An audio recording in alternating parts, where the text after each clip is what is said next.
Suddenly, the Cannes red carpet trembled under the return of a Hollywood icon who had been absent for over a decade. Angelina Jolie, in all her enigmatic allure, made her long-awaited appearance at the 2025 Cannes Film Festival, and it was nothing short of a cinematic event in itself. Clad in a soft, sculptural gown by Brunello Cucinelli, Jolie didn't just arrive, she reclaimed space. For fans and critics alike, her presence at the premiere of Eddington on May 16th was more than a fashion moment. It marked a powerful re-entry into a public sphere she had deliberately distanced herself from since her last appearance at Cannes in 2011. The contrast between then and now could not have been more stark. In 2011, Jolie was at the height of her mainstream dominance. Box office royalty, global humanitarian, and one half of the most scrutinized couple in the world. 14 years later, she returned not as someone who needed to prove her relevance, but as someone who had quietly redefined it. For years, Jolie's absence from Cannes symbolized more than just a break from the spotlight. It reflected her complex relationship with the industry itself. She shifted her focus from blockbuster scripts to global advocacy, from gossip headlines to raising 6 children largely out of public view. Her work with the United Nations and her directorial projects in war-torn regions replaced red carpet appearances. She turned down roles that didn't align with her values, withdrew from Hollywood politics, and became a fiercely private yet quietly commanding figure. In her silence, she built depth. So when she stepped onto the steps of the Palais des Festivals, there was an unspoken electricity in the air. Not just because she looked stunning, but because everyone knew this moment carried weight. It wasn't just about the gown or the cameras. It was about the message. Angelina Jolie had chosen to speak through presence, not sound bites. The film she attended, Eddington, already held its own buzz, but Jolie's appearance elevated it to global headline status. Social media exploded within minutes. Photos of her dress trended across platforms. # Angelina at Cannes spiked in search rankings, and major outlets raced to decode the significance of her return. Fashion analysts praised the elegance of her choice, noting how Brunello Cucinelli's minimalist design amplified her natural regality. But it was the subtler details, her unbothered grace, her confident stillness, her refusal to perform, that turned admiration into awe. In an age where celebrity is often synonymous with noise, Jolie reminded the world of the power of poise. She didn't wave, didn't overshare, didn't shout. She simply arrived, and the world listened. This return, quiet but undeniable, sparked immediate speculation. Was this a comeback? A teaser of future film projects? Or was it just a singular, symbolic appearance? An act of showing up for the art without feeding the industry machine?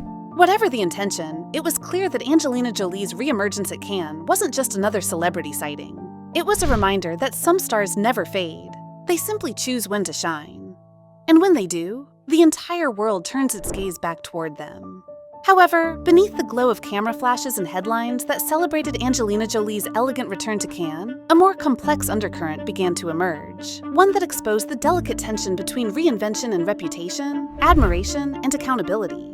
Jolie's reappearance at such a high-profile event did not go unnoticed by those who have followed her journey not just as an actress or activist, but as a polarizing figure in a media landscape that both deifies and dissects women with brutal precision. Almost immediately, the discourse around her shifted. While some praised her as the embodiment of timeless strength and survival, others revived the long-dormant controversies that once defined tabloid cycles in the 2000s. Her highly publicized breakup with Brad Pitt, custody battles, and the homewrecker narrative that never quite disappeared.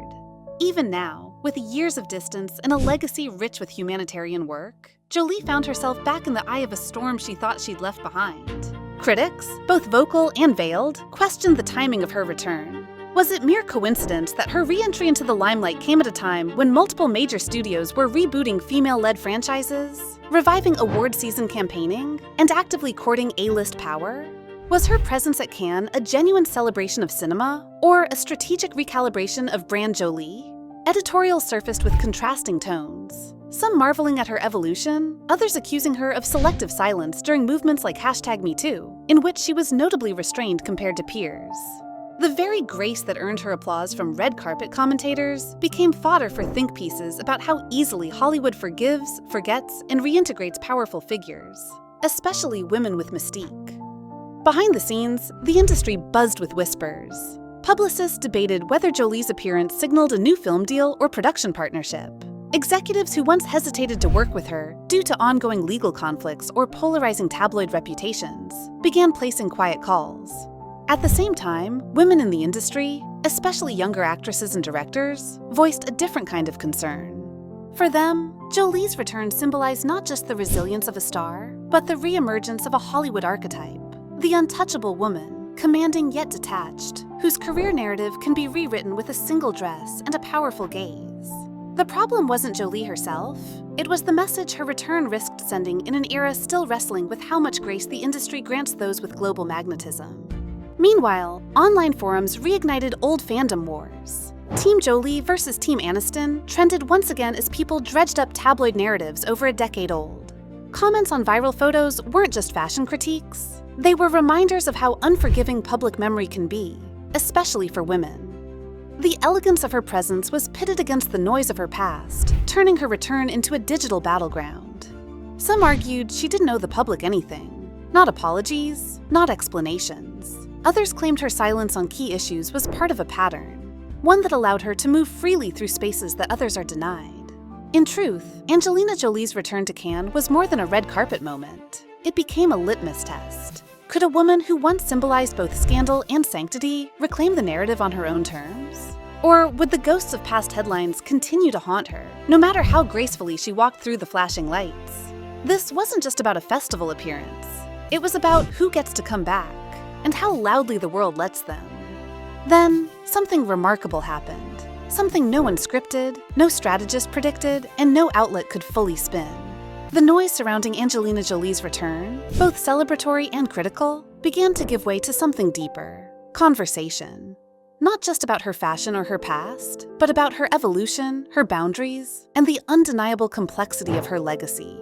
Days after her appearance at the Cannes premiere of Eddington, she was photographed leaving a private panel discussion, not as a guest of honor, but as a participant on global storytelling and the intersection of cinema and humanitarian advocacy.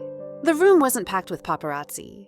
It was filled with young filmmakers, cultural activists, and voices from marginalized communities. No red carpet, no performance, just presence. And with it, Jolie shifted the narrative once again, not by defending herself, but by expanding the conversation far beyond herself. What followed was a quiet but meaningful wave of recognition. Stories emerged of her mentorship work behind the scenes, financing female-led international films, sponsoring refugee filmmakers' education, and advocating for trauma-informed storytelling practices on film sets. These weren't press release-worthy moments. They were truths that had existed in silence while the world was busy watching her gowns. Her decision to show up at Cannes was no longer framed as a strategic re-entry into relevance. It became clear it was something more, a reminder that she'd never truly left. She had simply shifted her spotlight. At the same time, her presence sparked a reevaluation of what return and redemption look like for women in Hollywood. Jolie didn't do interviews. She didn't post celebratory behind-the-scenes selfies or issue gratitude-filled social media statements. She let the moment breathe. She allowed herself to be seen, but not consumed. And that deliberate restraint became her most powerful statement yet. In an era addicted to confessionals and constant content, Angelina Jolie remained enigmatic, choosing depth over exposure, substance over soundbites. And ironically, it made the public lean in closer, hungry to understand the woman who refused to explain herself. The film festival, too, began to feel the Jolie effect. Eddington saw a surge in international press, not just for its content, but for what it now symbolized: a bridge between art and advocacy, glamour and groundedness. The director, in an interview days later, credited Jolie's attendance with putting global eyes on a film about forgotten voices.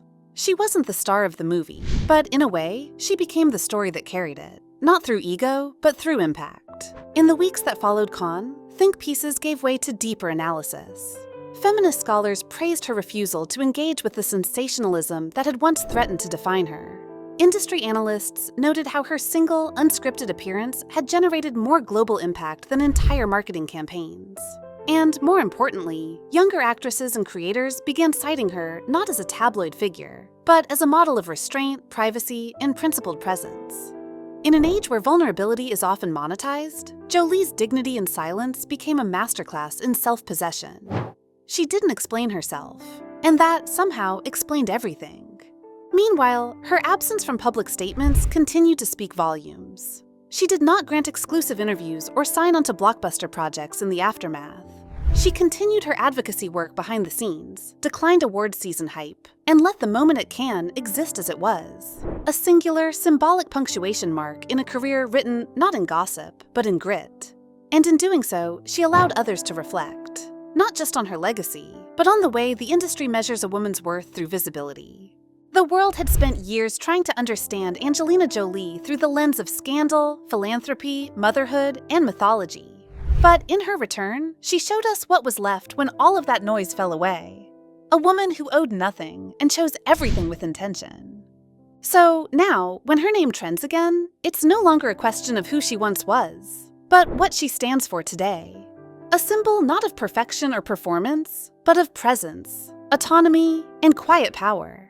Her journey, long misunderstood and overanalyzed, found its unexpected climax not in a film or a speech, but in a walk down a red carpet that needed no introduction.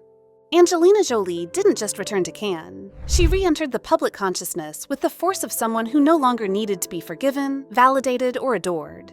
She simply needed to be seen as she is, unapologetically whole. And in a world still learning how to listen to women on their own terms, that choice echoed louder than any scripted line ever could.